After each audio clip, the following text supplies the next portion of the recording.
Good morning. The scriptures are such a tremendous blessing. It's like my greatest encouragement, my greatest correction comes from the Word. And if you read and study the Word, oftentimes no one has to really tell you anything. If you're a student of that Word corrects you, instructs you every time if you allow it.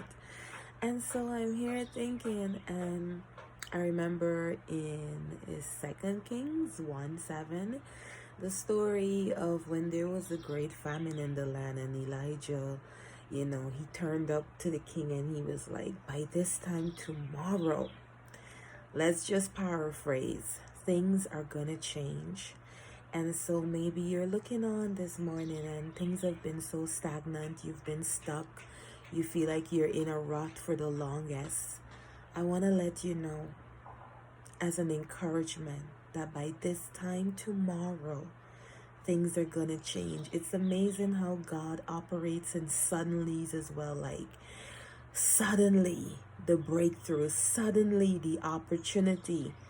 After you prepared yourself for it, use the time you have where nothing is really happening, doors are not really opening. Use that time to prepare. And before I go quickly, another one that blesses me is when the Lord turned up at Sarah and Abraham's tent. She never had a baby, and the Lord promised them this.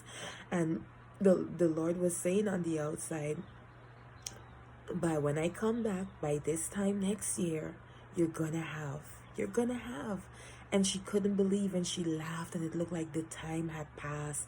For many of us, sometimes we feel like we missed the opportunity and the time has passed and everything in us has dried up. The dream, the belief, you feel like you missed the opportunity. But I want to remind you today, just as how I am reminded, maybe for you it's tomorrow.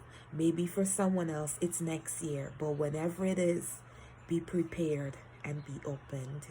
By this time tomorrow, things are gonna change. Change is coming. Change is here.